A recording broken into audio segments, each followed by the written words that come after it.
Hi everyone, welcome to Bryan Air, the podcast focusing on African aviation. I hope you enjoy the show.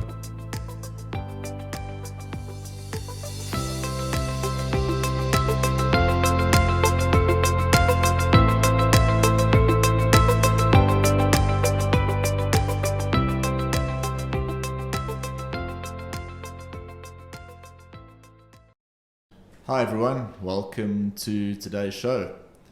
My guest today has a master's degree in Aviation Human Factors. He's the in-house DFE at Simaero. He's a real gentleman and someone that I've come to really respect and admire. Andre Du Plessis, welcome. And introduction not all that necessary. No, but it's true. Thank you. We've spoken a lot, Andre, in the last sort of couple of years as I've got to know you better. Just in the hallways about the industry, about various things. You've got a huge amount of knowledge about areas in aviation that most people don't. Specific things. I mean, even going towards your master's degree you've got on the human factors side. We spoke the other day about some of those cognitive lockup scenarios. We spoke about introducing certain courses that deal with that sort of stuff. I find that incredibly interesting. I think that's the next big thing in aviation safety. I'd just like to hear more about that actual that degree you did and your reason for going down that path and your sort of ultimate interest in that side of aviation. Bryan, thanks for that intro. I think moving forward, the interest in human factors is, as you said, is the sort of next threshold that we see in aviation. A lot of concentration is because at the end of the day, everything revolves around the human factor. I mean, you know, we talk about that accidents that happen are so many percent of human factors. The rest is maintenance, but everything is human factors because the human built the aeroplane, maintains the aeroplane, flies the aeroplane. So the whole thing does revolve around whatever is from the time an aeroplane actually moves out of the hangar till it comes back in again, whether it's been made, maintained or flown, there's a human factor involved. So I think that's an important aspect of aviation safety that is probably getting quite a lot of attention today, in fact in the last 10 years. Obviously there are various facets of human factors. You know, what I specialised in was the fatigue risk management side. But that just got sort of overcooked, so I sort of steered away after I finished university going in that direction because everybody was on the bandwagon. But I think it's you know, it's become a little bit more subtle now. You know, I think we've sort of finished with CRM at this point in time. I think we need to go a step forward out of CRM into something a little bit more concentrating on the interface between the human and the machine today. Yeah. So I think that's where we're sort of moving forward, particularly if I look at what's been going on in the US with the United States or the US Airline Pilots Association. They're doing a lot on human-centered approach to operations at the end of the day. Yeah. So there's a lot of things that in the human factors that one has to consider than just for example, changing a checklist could be disastrous. Absolutely, yeah. So I think one has to start having that sort of thought forward in terms of what one's going to do in aviation safety. Definitely, human factors is something that I probably haven't even scratched the surface. No. If I think about it. Yeah, it's a huge subject. I mean, if you just look at the Boeing 737 MAX. It's an engineering problem, but it's more so a human factors problem. Absolutely. So, you know, I think it speaks for itself. Yeah, for sure. You just spoke briefly there about CRM. You think CRM now essentially has died a bit of a slow death? I don't think it's died. I just think that it's got to evolve into the next phase. Yeah. And what it will be, I'm not 100% sure. I think you know, we've seen now mental health is a big thing that's coming to EASA. Yep. Whereas before that wasn't even considered really in depth. So there are a lot of the human being has been something that has to be considered. Absolutely. Yeah, it's it's such a massive subject, as you say. We've scratched the surface. From a flying perspective, a pilot's perspective, what can we do? What can we look out for on a daily basis, on a line flight? What sort of things have you seen in your time training, and obviously with your background knowledge of this subject? What can we do to improve our human factor awareness side? I think, Brian, it's quite a difficult question to answer, but what I look at is something that's really important is the pilot's attitude. And I think Keith mentioned it quite a lot on his podcast about students' enthusiasm and their attitude towards what they do and the passion. So I think one has to start looking in that direction as to, is the guy serious about it? Is he just there to do a job of work, or is he serious about what he's doing? Is he concerned about what he's doing? Does he understand the implications of his actions in terms of not just the legal, but is he doing the right thing? Has he got the right mental frame of mind at the particular point? Has he rehearsed the flight? All these things is to do with the person at the end of the day. For sure. So I think I think we've got to look at one's attitudes. If the guy's attitudes are not correct, it's going to be a problem. Whether you're flying with somebody in the line or training them, I think that's something that one has to really look. And from there, you take it to all different facets of human factors or human interface. Yeah, no, it's such a big subject, and I must say, looking at that, just searching around YouTube and Google on that, on the human factor side, there's a wealth of knowledge on the internet as well, where you can pick up lots of little things and bring it with you into the flight deck. Yes, definitely. There are various institutions that are quite, the Americans are quite hot on it, the Australians are quite, and the Swedish guys, and to a less extent in the UK. There's a lot of human factors work going on, obviously in Europe as well. So there's a lot going behind the scenes too, which basically also goes out of human factors into aviation psychology. So absolutely. It's something that, I'm not an aviation psychologist, but we touch on it at the end of the day. Yes. So maybe I should have done a course in aviation psychology first. You can still do it, Andre. Look, time is against me, but anyway. Just while we're talking about the human factor side, you and I were speaking a while ago. You had shown me a few notes that you had gathered over a new modern way of briefing in the flight deck. Briefing seems to be quite a hot topic at the moment, how to brief properly, what to brief, when to brief threats, and all that sort of stuff. Your take now just on briefing as a subject, and if you include that in the human factor side, I think it forms quite an important part about having a well-equipped flight deck. If both crews are briefing nicely together, it's not overly exhaustive, it covers the key points.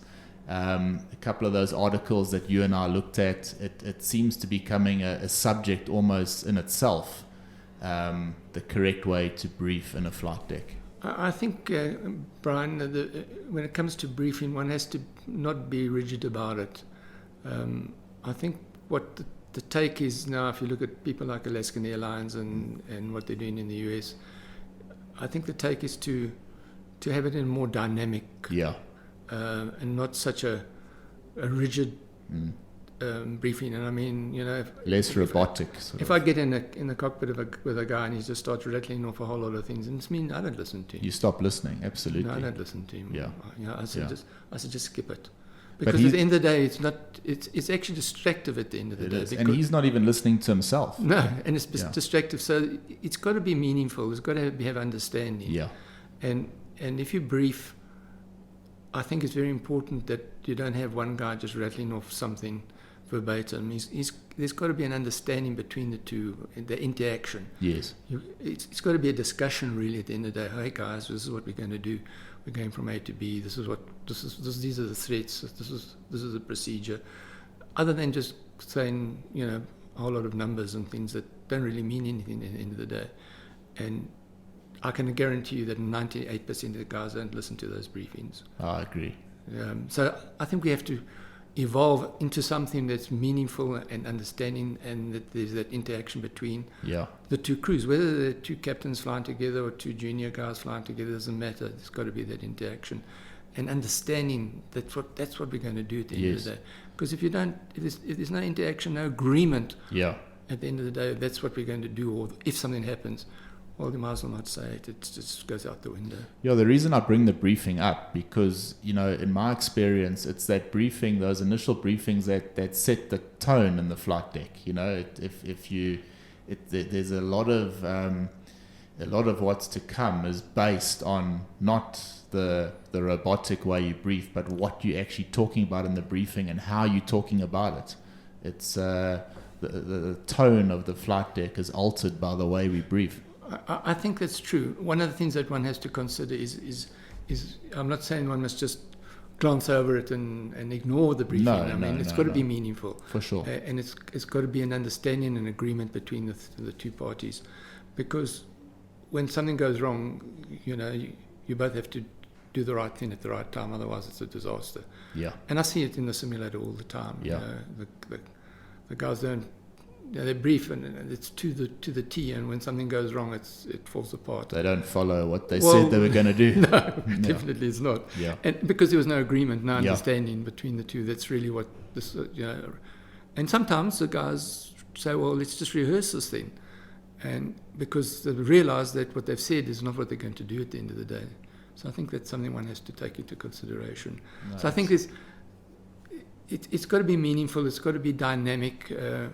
Because the situation does change. If you're going from here to Durban, it's every day your briefing might be the same, but if suddenly you've got to go to Cairo, it could change. That's different, yeah. So one of the things mentioned in like what we were talking about, if you've got two familiar crew flying out of a familiar environment, your briefing will be very different as opposed to flying with someone you don't know in an unfamiliar environment.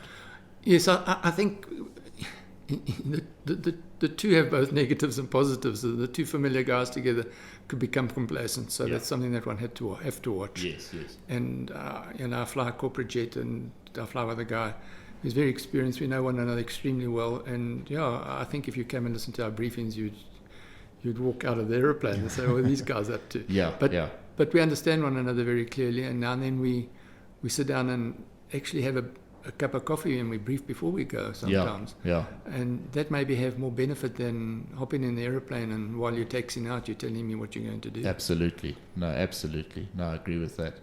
Andre, just going back a bit, your personal flying history, you were in the Air Force. Can we go back there for a bit? Yeah, I did 25 years in part-time forces for the South African Air Force, which was exciting times. I don't think you'll see that again in many generations to come, although one never knows. But we flew a lot and flew with very professional people, and it was probably one of the highlights of my flying career was flying for the Air Force. There's a lot of interesting things. Anyone that stuck out in particular that had an influence on you and sort of young in your aviation career there? Yes and no. I mean, I met a lot of professional people. I mean, still today, I was at his house the other day, and a guy like Tony Smith, Tony and I come back since the 70s. And he's still flying today. So he's a legend, Tony. He's a legend, and there's a lot to learn from Tony. Yeah. And he and I worked a lot together in the Air Force on various projects. Okay. And I have a lot of admiration and respect for him. Yeah, even what he's doing now is still remarkable. Fantastic. So, there were a lot of guys like that in the Air Force that we flew. But of course, the dynamics of the military have changed today. So, we don't see that sort of flying worldwide today. Yes. I suppose the US is probably a bit different. They've got a lot of conflict going. But definitely in this part of the world, there's not a lot of military activity going as it used to be. No, for sure. Andre, as a younger guy in the industry, I noticed that a lot of the experienced top high quality pilots that we see in the industry at the moment in South Africa are ex-Air Force guys. I flew, just top of my head, the guys that I fly with at SA Express that have been in the Air Force that are high quality pilots. I mean, a lot of them are from the Air Force. Mark Dutton comes to mind. Mark has to be one of the best operators I've ever flown with. Bill Good, who's in training at SA Express, I mean, he's got a wealth of knowledge. I don't think, I can rattle off a lot more names. Neil Smith, who passed away a while back. Those guys, a lot of those guys are nearing sort of airline retirement now, or have retired already. Now it's up to the next generation to come through. Obviously, that Air Force gave the guys like yourself a hell of a good grounding when it came to succeeding in the industry. What can these youngsters do now? I know it's a different era, it's a different time, the people are different today, but what can you do as a youngster to make sure that you give yourself the right grounding, the right information, the know-how on how to be a successful airline pilot? Bryan, I think it's quite a difficult question to answer because it goes about opportunity. Obviously, you must remember that a lot of the guys that got into the Air Force were, out of X guys chosen, they were the top 20 or 30 guys out of so many number one, because of their various attributes that they complied with. And then, of course, the training. I only hear, since I've been here at Simaero, I trained one ex-SAF guy, and it was good. Yeah. No question, and he'll be tops. Yes. I mean, if you think about his opportunity, he did his Air Force course. He did his military degree at Stellenbosch University. So if you go and add all that information, or opportunity rather, and the discipline that's been put into a guy like that, there's no civilian guy that will ever have that opportunity. But in saying that, I must say there are some schools that I could say stand out. I'm talking about basic schools that I've seen students come through that I've trained on King Airs, and not that I do a lot on King Airs, but I've seen come through recently in the training system. There are some schools that I see the guy, they've been trained pretty well, and you notice the difference.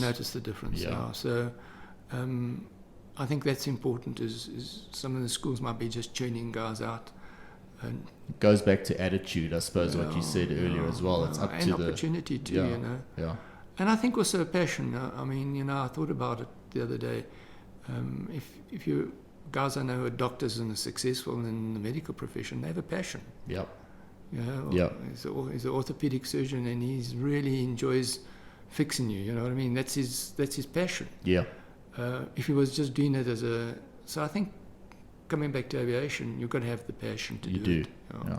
But something with you, Andre, I've noticed. I mean, you'll have a simulator session booked for 2:00 in the afternoon, but you don't arrive half an hour before. You arrive well over an hour before. You're always here to meet the student. You are always well prepared, and you've been doing this a long time. You've maintained that passion. I mean, maintaining the passion is just as important. I mean, I know myself. I mean, there's days where you think, what on earth am I doing? But you have to kind of, get that passion going again sometimes. How have you maintained that passion? I think it goes about your background and discipline. I mean, sure, the military, you don't come late for a flight. You make sure that you prepare yourself properly well, because if you don't do it, you're in trouble. So I think that had a lot to do with it at the end of the day, that culture, which sometimes maybe you don't see today. Yeah. In aviation today, just get in and go. Particularly, we used to see that a lot in corporate. When we worked at executive, we tried to stamp a lot of that out. We had some very good guys, and guys who worked for us and went to the airlines, and today are flying very successfully all over the world. Yeah. So, in saying that, I think that you've got to be prepared. I always say you've got to be a little bit scared of flying, because if you're not a bit bung of the aeroplane, it's going to bite you. I agree with that. You've got to have a lot of huge respect for aeroplane. You've got to have huge respect. I don't care how many thousands of hours and how well you know it.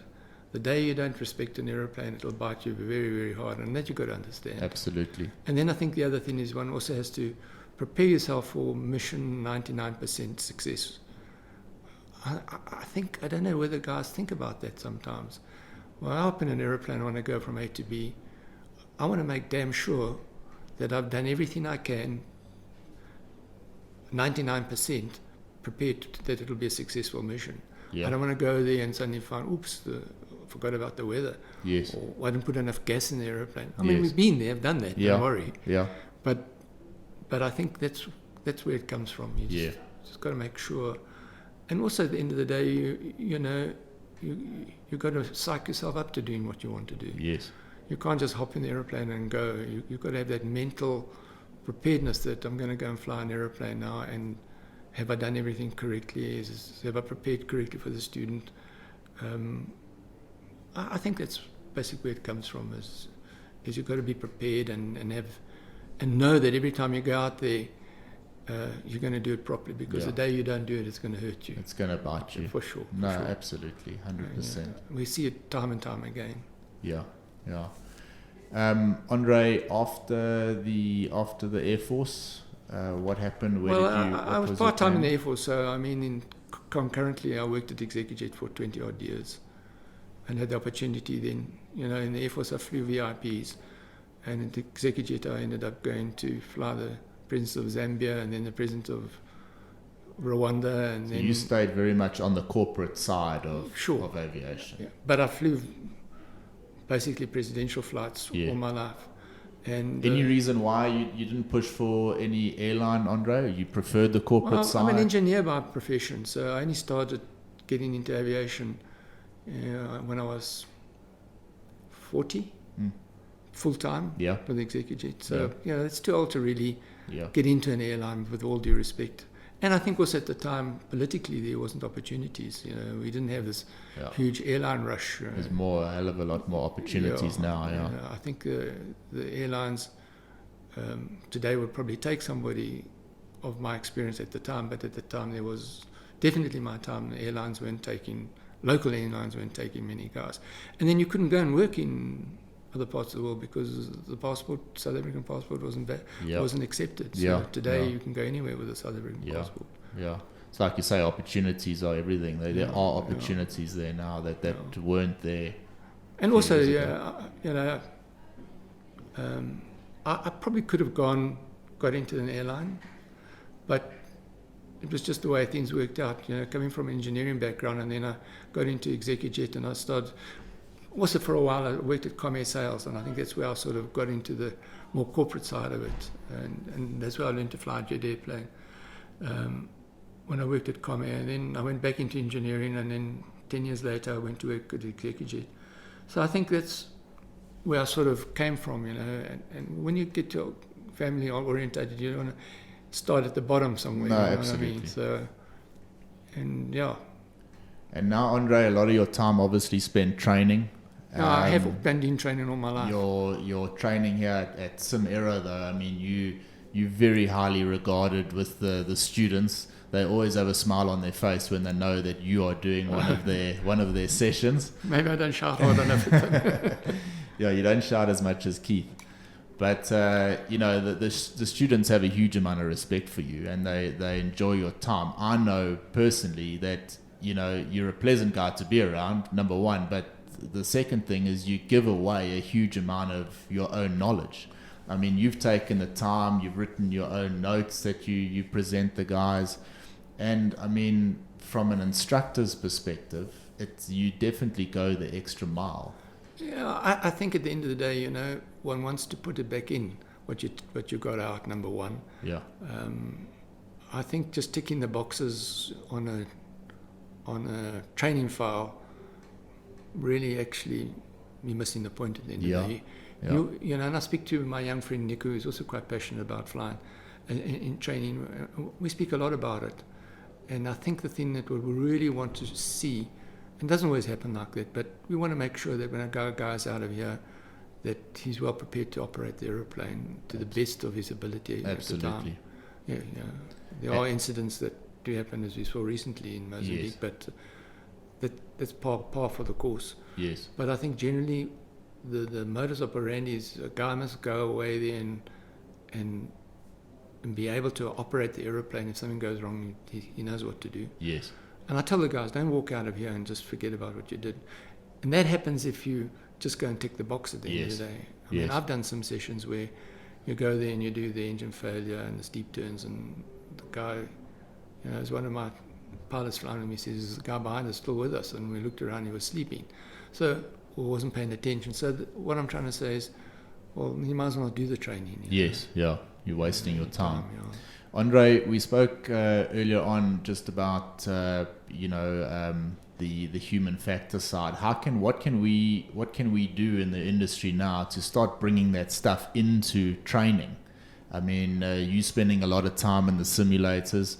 We've looked at various things. I know that you showed me a form flight safety are offering, different type of courses these days in the States. We looked at one with regards to rejected takeoffs, for an example.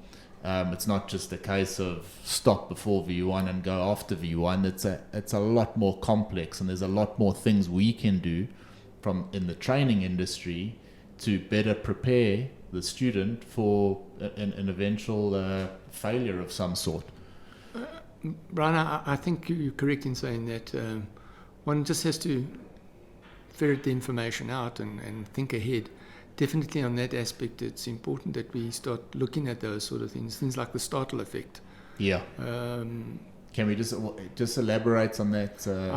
For example, if you give the guy a thrust lever fail before V1 and in a wet runway, as you know, and the simulator doesn't stop. The reaction of some of the experienced crews is startling.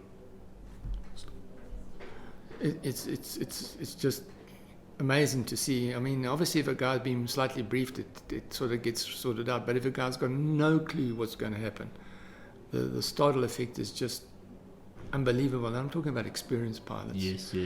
When I came here, a couple of my guys I know who have flown and do fly 145 said to me, "Be careful, a pitch trim run away." Yes. And that's a serious thing. And so these are certain things which one has to accentuate and expand on, because it's not just going to do it and pay lip service, as I said, to the box and ticket and off they go. I notice as well, if you're trying to explain a particular failure to someone, and then they in a classroom as an example, the environment is so different in that aircraft or in the simulator when it's bouncing around, bells and whistles all going off, lights shining in your face. That environment is an environment that we need to train ourselves to operate well in. I mean, it's pointless knowing what to do sitting in a quiet classroom with your headphones on. You need to be able to perform in the flight deck on the day when it happens. Bryan, yes, I think that what we sort of should be moving towards is a lot of guys that pick up the QRH to solve their problem, which is the correct procedure at the end of the day. But I think it's important to understand the problem. Yes. Sometimes I get in the sim and I just change all the buttons and things when the guys start up, and then suddenly I see sometimes even the experienced guys say, "Well, should that button be in or out?" Or let's switch be. Because he's learnt by default, by experience or by recognition, that's where things should be. Yes. And when it's not there, then the confusion starts. Yes. I think one has to start training guys to understand what each thing does. I mean, I've had to teach myself. Sometimes I go there and I hop in the sim there and I push that button and I turn it off and switch and say, "Oh, does it do that? Why is it doing that?" Yeah. If I don't know, I go and ask somebody. I go and ask Dave's hands or try to get a deeper understanding. Say, what does this work? And sometimes I think, well, that's not such a clever question. Why is he asking such a dumb question? You should know the answer. But it's got relevance when it comes to training, and really it's important that the guys understand what they're doing and not just pick up the QRH and think it's going to solve the problem. I really believe that you've got to understand the aeroplane before you start just saying, okay, well, QRH, and they can read what, and that's going to solve the problem. It's not a get out of jail free card or QRH. No, for sure. Yeah. But unfortunately, I think a lot of guys are being taught like that today. Yes. And we as instructors or trainers are guilty of that. We train Yes. a person to think like that. Yes. And maybe we've got to change that attitude or that way of thinking. Is you've got to understand what's happening. Yeah. And the possibilities of things that can happen in a particular environment. If you go and fly in cold weather operations, maybe the QRH is not going to get you out of trouble. You've got to think about it. Yeah. Or hot operations, hot on eye operations. So it's a lot more to than just ticking the box and reading the checklist. And unfortunately, this is what we find with some of the younger students. As you correctly said, a guy showed him a picture of a 145. He didn't know what it was, and he's been training on it. So I think that's where our problems are. Yes. Just with regards to the quality of the students coming through, it's quite varied at times. So your instruction has to adapt. Again, if you're instructing two guys with relatively high experience that know the aircraft quite well, again, shouldn't just be just a box ticking exercise in the simulator. That's the time that the students have now got to really do exactly what you've said and try and learn this plane. There are things in the aircraft that we probably are a little bit too embarrassed to ask what it does. I know even myself, I've been flying a CRJ for close on 10 years, and there are a couple of things I would like to do in the simulator just to check it out, but I wouldn't like to go to my training captain and say, hey, what happens if I press this, Yeah, you say, but surely you should know. You should know, yeah. I agree with that, but at the end of the day, every time I go into the simulator, I can assure you I learn something and find out things that I should know, but maybe opportunity wasn't around at the time or whatever, or I forgot about it or whatever. But so I think that's important to just recap the whole time, is go through your airplane, learn it well. That's the only way you can be successful in flying there. You should be able to actually get in that airplane and fly it without a QRH, without a checklist. Yeah. I'm not advocating that, don't get me wrong. No. But I'm just saying the knowledge that you need is you should be able to have that sort of... It's that background knowledge. It's, hey, well, hold on, that should be like that because this does that.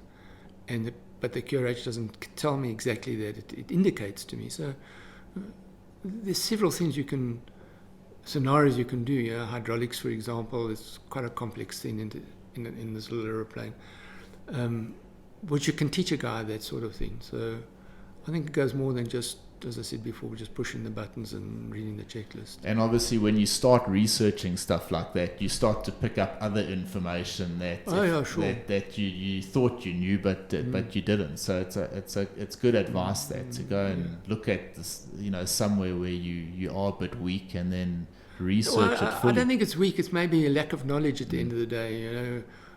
I think if you've got the passion to do something, it's not weakness. But if you don't know something, it's maybe just a lack of opportunity. For whatever reason, you missed it, or the instructor didn't tell you, or you didn't read it properly. I have to every now and then go through basic things and say, well, maybe I should just review that. Yeah. Because you forget. Remember, you only retain so X percentage in memory of what you, in your long-term memory is not like your computer. It won't remember everything. So you can't remember everything that's there. So you have to a less extent, have to revise all the time and go through. Keep going back. How does that work again? I forget. Yeah. And also, I think we're also very fortunate. The aeroplanes we fly today are very reliable. Yes. I've had, maybe in my full career, I've never had an engine shut down, a jet engine shut down. I've had a bird go through the engine and I've had to stop it. But I've never had an actual engine failure per se. I've had 2 phatic faults in an aeroplane, but nothing didn't mean that I had to shut the engine down. Yes. So I think our aircraft are pretty reliable at the end of the day, and we get complacent. Yep, absolutely. We hop in and it does the job. And I think perhaps because of that, our statistics are so good. Yes. Have you had massive engine failures and flaps falling off aeroplanes. No. I've never, no. No, exactly. No. So I think we're very fortunate that modern technology today is such that aircraft are pretty bulletproof. Yeah. But now, of course, it's the whole story. It's a human being comes into it. That's it. Yeah.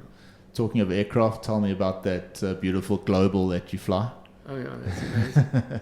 It's a beautiful machine. It's very powerful, very very fast. It's got a few vices near the ground because the swept wing is only 4 foot. The tip of the wing is 4 foot above the ground when you flare normally.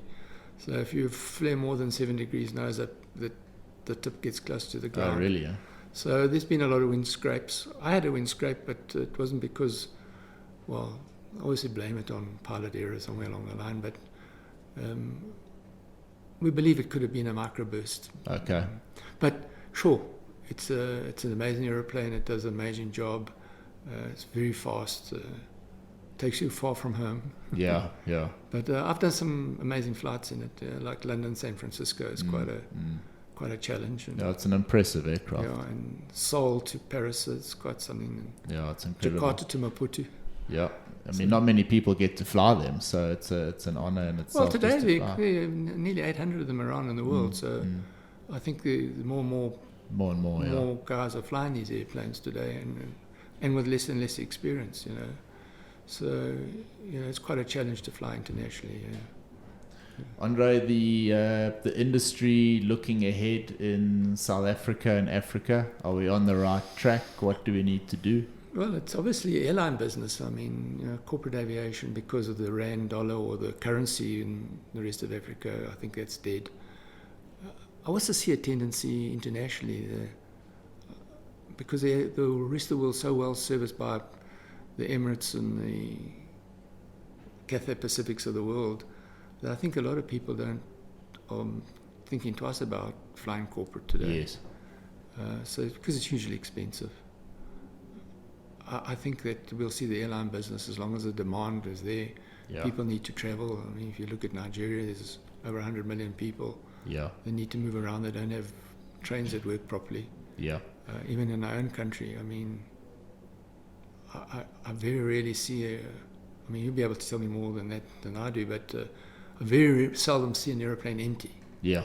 No, you're right. So I think the demand is there, and the airline business is way forward. Yeah. Yeah.